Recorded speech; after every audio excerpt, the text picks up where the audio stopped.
Greetings, Indie Warriors! Welcome back to I Dream of Indie. My name's Ole Gamer Joe, and if it's your first time here, consider hitting that subscribe button below for all the latest indie game reviews and previews. Today we're looking at GENSOU Skydrift on the PS4. This game will also be playable on the PS5 thanks to backwards compatibility, and it was previously released on the Nintendo Switch and the Steam PC platform. The game will be available as of March 9th on PS4 and priced at $23.99. The developer and publisher on this one was Phoenix. If you've already played GENSOU Skydrift, it's worth noting that this version of the game will include 2 new tracks and 2 new characters to choose from, though these features will also be patched into the other versions, so don't feel left out. GENSOU Skydrift plays a lot like a Mario Kart game, which makes sense because some of the developers from that series ended up working on this title, but what makes it stand out a bit is the fact that you aren't racing on carts, you're racing on top of a girl, and you can switch between these girls at any time, which gives the game a little bit of a bizarre double dash feel. The story of GENSOU Skydrift revolves around an all-female cast who have magical abilities that are unfortunately beginning to drain away from them. They realize that someone's stealing their powers and they chase after them.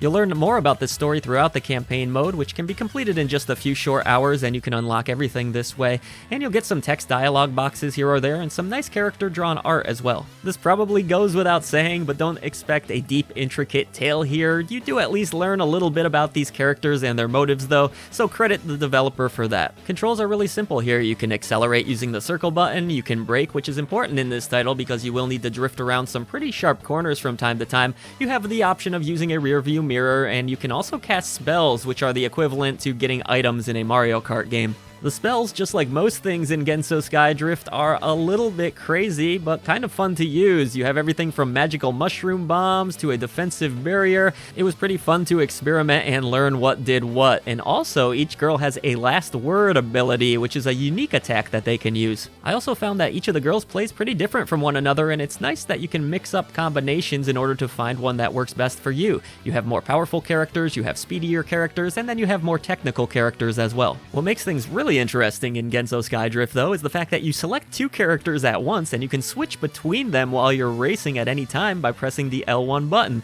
Of course, they each have those individual statistics, so it adds a neat element of strategy. You see, because you have those 20 different girls to choose from even more now, you can do quite a few different combinations, so it's going to be up to players to decide which combination works best for them. On top of all of this, you'll also have to go through rings in order to increase your speed on these tracks. This will help to boost you forward and give you a huge advantage in races. The drifting feels really great, and I got into a rhythm with this one. I think that's helped by some excellent track design. These folks definitely know what they're doing, and I liked the majority of the tracks that are present in this game. There's a few stinkers here or there that were just a little bit too twisty for my liking, but overall they're pretty great. You have a bamboo jungle, a mountain to climb, everything here really, all the cliches, including a lava level and an ice level. Again, most of them are really fun to explore though, and there are some shortcuts on these tracks to be learned as well. Outside of the main campaign mode, there's also a versus mode where you can race against a friend in split screen or enjoy some online races, which unfortunately I wasn't able to test at the time of this review. I guess the servers weren't live or nobody was playing yet,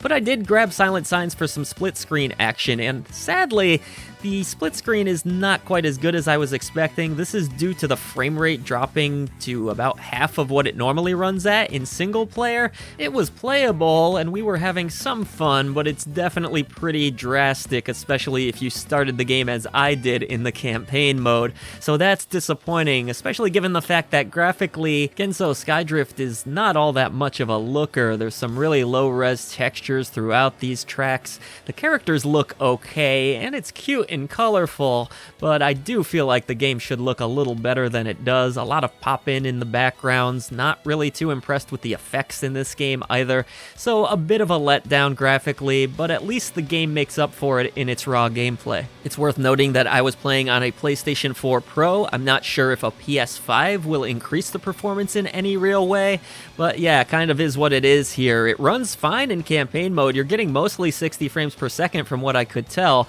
but yeah, the split screen, a real drag. Despite the fact that GENSOU Skydrift is not much of a looker, it sure does sound great. These songs reminded me a lot of the DDR days, playing that at home and in the arcade. Boy, I loved each track that I came across. Good driving beats to these songs, wonderful melodies. If you loved any of those Japanese rhythm dance games, I think you're going to be all about this soundtrack, and you can listen to the tracks in the gallery as well, which is a nice touch. In fact, generally speaking, the sound design's really good. I enjoyed the little noises it would make when you would go through rings. I think it sounds like you're on a hoverboard, even though you're riding a girl, but no, it sounds pretty good. Graphically a letdown, but audio-wise, yeah, I think I can get down with this one. Really good soundtrack here. GENSOU Skydrift is a pretty solid kart-style racer. I mean, racing on girl thing, but fun game, actually. I enjoyed it. The controls are responsive. The visuals are, yeah, not so hot, but the soundtrack at least makes up for that. It's fun to play, though, at the end of the day. I think the split screen is a bummer with the performance, but overall, I still recommend this one if you're into these style of games and you want to have something a little bit different for this genre. GENSOU Skydrift, well recommended. Check it out.